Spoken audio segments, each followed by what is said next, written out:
What's up guys, my name is B. If you know my computer, the Ma, you know that it's pretty much a beast, right? I mean, it's pretty much as good as you can get.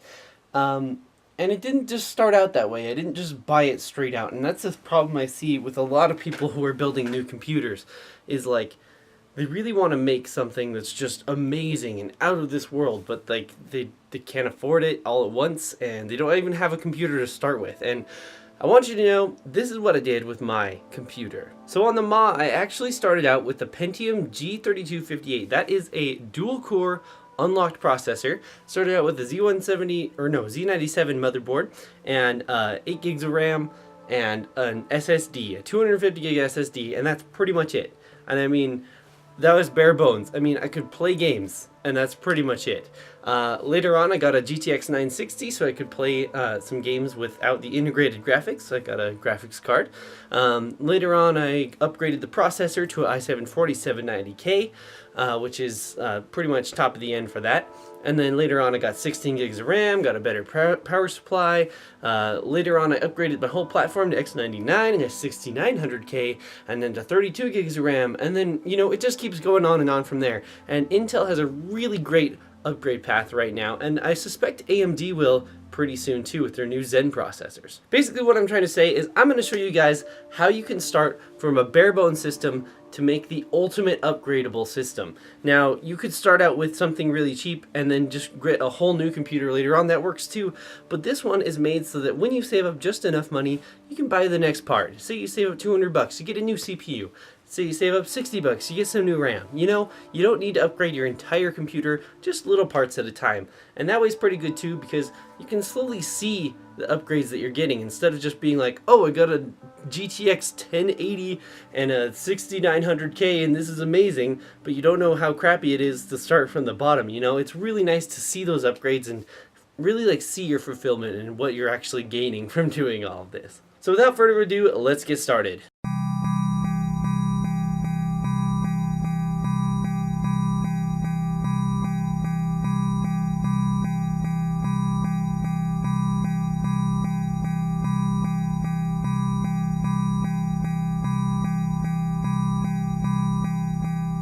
First things first, we're going to go ahead and install the CPU. So if you notice on your CPU, you actually have a gold triangle down here in the corner, and right here you also have a little bit of a triangle insignia on every board. It'll tell you sort of the orientation. Some of them go this way, some of them go that way. Just make sure you get that right. If that's not enough, you also have these two little notches on the top here that you can see they have notches on the sides of the socket here. So to lift up the CPU bracket, go ahead and just push down and lift away with this thing. You can go ahead and lift this up. Be careful not to touch any of these pins, as they are very, very sensitive and you do not want to bend those. Now to insert your CPU, just grab it by the sides. Be sure not to touch those contact pads or the pins. Set it in there very gently and wiggle it around. That part does not require any force, and if it does, you're breaking something. Now go ahead and lower your CPU socket back down and press this down. This will require a little bit of force, but if you hear any crunching, then just stop and try again. And there you go, your CPU is inserted. Now to clean your CPU, I recommend getting some 99% isopropyl alcohol and a small paper towel. Wet that up and just rub it on the top of the CPU there to make sure everything's clean. There's no dust or debris or extra thermal paste left on there. If you're going to be installing the Intel stock CPU cooler, make sure that you have the thermal paste pre-applied on the bottom here, and you're going to go ahead and insert it on top of the CPU just like this. Make sure those pins line up with all the holes and press on opposite corners until you hear the pop. There you go, and make sure you plug in your CPU fan header to the board so the fan will spin. Alright, and next up is the RAM.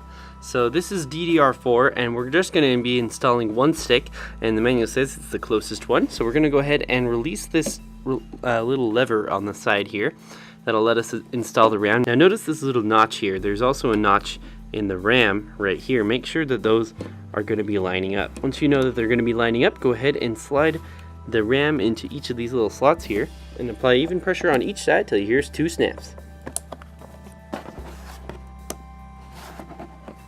And there you go, your RAM's installed.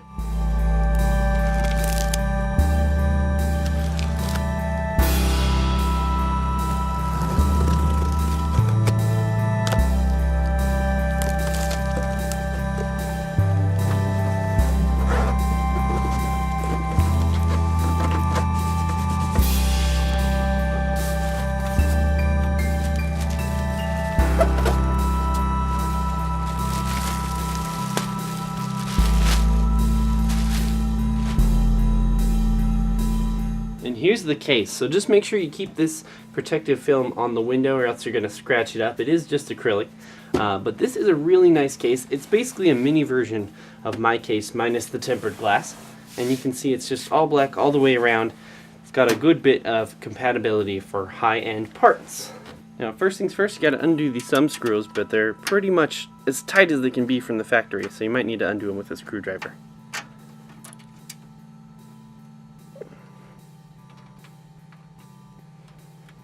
Once you got those thumb screws undone, just pull back on the case, and you can lift it right out. Alright, now it's time to install the motherboard. So this is your I/O shield. Basically, this is going to hold in all your inputs and outputs for your motherboard. These are the audio ports, so just make sure those are facing down towards the PCI brackets. Go ahead and set it in there, and go ahead and push in all four corners.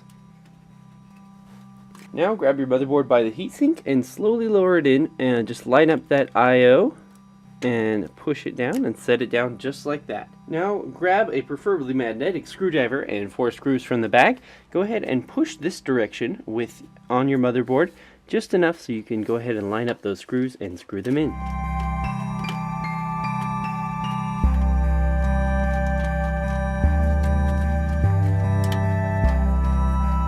Alright, there you go. Your motherboard is now installed. Now it's time to install the drive. Now we're installing an SSD, which typically comes in this 2.5-inch form factor. There are also M.2 SSDs, which reminds me, on the back of this board there's an M.2 slot right here, and it's super accessible from here, which is really nice. Desktop hard drives typically come in this 3.5-inch form factor. If you're going to be installing one of these, you're going to need one of these drive slits right here, but the 2.5-inch SSD can actually install right up here in this bracket. You can also get 2.5-inch hard drives, though they're made for laptops and they're not quite as fast, so I recommend the 3.5-inch ones. Hey everybody, it's Editing Bee here. What's going on? Just a tip here, I don't want you to install an SSD. If you're going to be buying a processor like this without a graphics card right off the bat, I highly recommend just installing a hard drive, whether it's an old one from an old computer or a $50 1 terabyte WD Blue or something like that. I just don't have one on hand that I can use at the moment, so that's why I'm using the SSD. I just want you guys to know that, so just for future reference. Alright, now it's time to install your power supply. Now, the power supply has a fan that it needs to keep it cool, and this case actually has a dust filter on the bottom. So if you're going to be having this on a desk where it has ample airflow underneath, go ahead and install the fan face down. But if you're going to be putting this on any kind of carpet or anywhere where it doesn't have enough room to breathe, I would face it upwards because there is some ventilation there, though no dust protection. Line it up with the back screws in the back here. Now grab the 4 included screws and go ahead and screw in that power supply.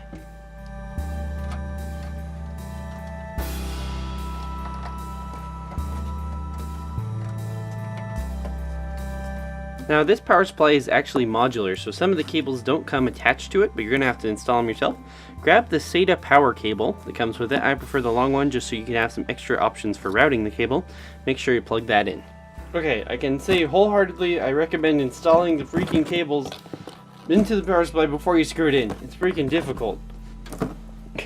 Now it's time to route the cables. So we have a 24 pin that plugs into the motherboard on this side. We have an 8-pin CPU power, which actually connects right up here. And we have our SATA power, which connects to the SSD. Now they include these handy Velcro straps, so I recommend just kind of routing stuff up there and then zipping those shut at the end. Just make sure you align the clip so that it goes on the outside where this little clip clamp is, and go ahead and install that. And don't forget the CPU power up here as well.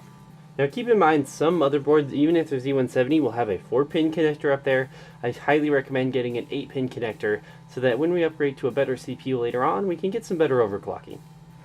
And last but not least, we're going to need to install our SATA cable. So these 4 ports right here are what they are. It really doesn't matter, any one will work perfectly fine as long as it's SATA 3, which is 6 gigabits per second. That's going to support our full bandwidth for our SSD. Go ahead and route that however you'd like to the SSD.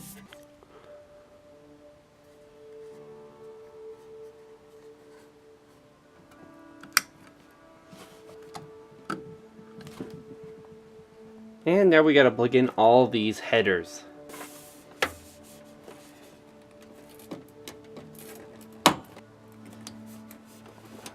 Now these are the worst parts. These are what is basically your power switch, hard drive, LED, all that kind of stuff. They're very tedious. You gotta get them on each of these tiny little pins. So just refer to the manual for that. But one thing to note, I always leave out the hard drive LED. All it does is just blink when the hard drive's being used. So annoying, so annoying. So just leave that one out.